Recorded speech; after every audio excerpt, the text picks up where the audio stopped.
Forget flowers, forget candlelight, forget privacy, because in the Middle Ages, your wedding night wasn't just between you and your spouse. It was between you, your family, their family, the local priest, and sometimes even the lord of the manor. Sounds uncomfortable? Oh, it was worse than that. In the Middle Ages, love had very little to do with marriage. Forget romance. Forget fireworks. Marriage was business, plain and brutal. It was a contract, a political strategy, a way to secure land, bloodlines, and alliances. Especially among the nobility, weddings weren't just about two people. They were about two families, two legacies, two economies merging. And the wedding night? It was less about passion, and more about proof. You see, back then, a marriage wasn't truly valid until it was consummated. And consummation wasn't just expected, it was watched, sometimes literally. In certain parts of Europe, the couple was escorted to the bedroom, not with privacy, but with pressure. There were witnesses, there were blessings, there were eyes, and not all of them stayed outside the door. In the worst cases, someone, a priest, a lord, even a family elder, might remain in the room. To make sure everything happened as it should. Awkward doesn't even begin to describe it. And it didn't stop there. The next morning, something strange and deeply invasive occurred. The sheets were taken, held up, examined. For what? Blood, a visible sign that the bride was a virgin, that the marriage was real, that the family honor was intact. This ritual, called the blood test, turned the bride's body into a legal document. Her virginity? Not just personal, but public. Not symbolic, but contractual. And if there wasn't blood, everything could unravel. The groom could accuse her of fraud. The marriage could be annulled. The bride could be shamed, rejected, exiled, or worse. In some regions, women were dragged into ecclesiastical courts, forced to defend their bodies, asked invasive questions by men in robes. Imagine standing trial for not bleeding enough. And here's the darkest part. This wasn't rare. This was expected. These rituals weren't shocking back then. They were standard, because the female body wasn't just her own. It was the property of the family, a container for inheritance, a symbol of purity, a battlefield of social control. To modernize, it's horrifying. To them, it was normal. And it wasn't just nobles. Even among common folk, virginity was currency. Rumors of premarital sex could destroy a young woman's life. No evidence on the wedding night? She might be cast out, sent to a convent, silenced forever. So, the medieval wedding night wasn't a celebration of love. It was a performance, a test, a social ritual laced with fear, pressure, and surveillance. The couple wasn't alone. Not really. They were surrounded by expectations, by traditions, by people outside the room, and the ghosts of generations watching from behind. You didn't just sleep with your spouse. You slept under the weight of legacy. But for many brides in the Middle Ages, the wedding night was only the beginning of a lifetime of scrutiny, because the expectations didn't stop after the sheets were checked. In fact, that was just the first test. What came next was even more defining, and often more terrifying. Pregnancy. You see, a noble marriage wasn't just about sealing an alliance. It was about producing an heir. The bride's worth, her entire worth, could be measured in two things: whether she bled on the first night, whether she got pregnant soon after, and if she didn't. Then came the whispers. She's barren. She's cursed.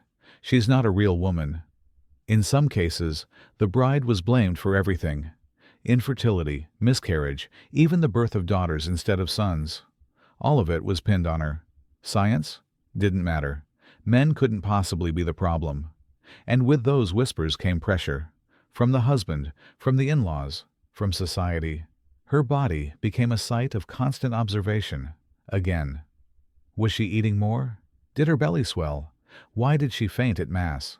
People watched, guessed, gossiped. Sometimes, women faked pregnancies, or claimed miscarriages they never had, or sought dangerous folk remedies to fix their fertility.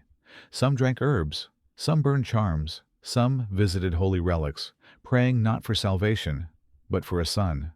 And all this massive weight on one woman's body, came from one night, one bed, one blood-stained ritual that said, "You're no longer yours."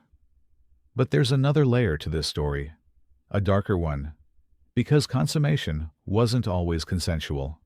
In many arranged marriages, especially among the young, the bride had no say. She might be 14 or 12 or even younger, the groom twice her age, sometimes more, and what the law called consummation, we might call something else entirely. But no one stopped it, because once the vows were said, her body was no longer hers. It belonged to the alliance. And yet, even that wasn't the bottom, because in certain regions, even peasants weren't free from this system. Village weddings often had their own versions of surveillance and ritual. Neighbors would crowd outside the couple's hut. Some would bang pots and pans, a noisy tradition called charivari, meant to shame, tease, or pressure the couple into proving their union.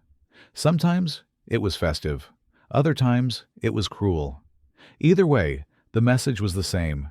Your wedding night isn't yours. It belongs to the village, to your family, to the law. And for the bride, it was clear. Her life would be a sequence of expectations: bleed, conceive, birth, repeat. And if she failed even once, she risked losing everything, not just respect, but safety, sanctuary, her place in the world. In that sense, the wedding night wasn't a celebration.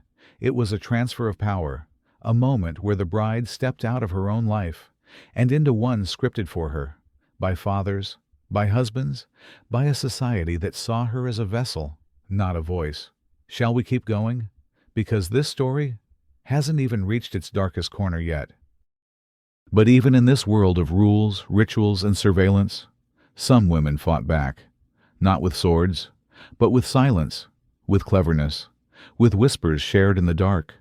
There were brides who faked the blood on the sheets, using animal liver, beet juice, or a cloth soaked in wine. Midwives taught tricks. Older women passed down secrets, not out of rebellion, but for survival. Because in a system that judged you by what happened in a single night, you did what you had to do. A few lucky women found protection, a powerful uncle, a bishop with sympathy, a legal loophole. Some escaped to convents, not for faith, but for freedom. But most lived under the weight, expected to bleed, then breed, then disappear. And that's the truth history often forgets.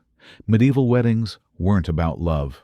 They were about control, about turning bodies into proof, about deciding a woman's worth by what others could see on a bedsheet. We like to imagine the past as distant, different, but parts of it still echo today, in how we talk about purity, marriage, expectation. So let this story be more than just something strange from the Middle Ages. Let it remind us how long the fight has been, and how strong those women were, even when they had no voice at all. If this made you feel, think, or just go, "Wait, what?" Subscribe to Sleeping While Studying History. We tell the messy, hidden human side of the past, the stuff they leave out of textbooks. Because sometimes, the most important history happens behind closed doors and under bloodstained sheets.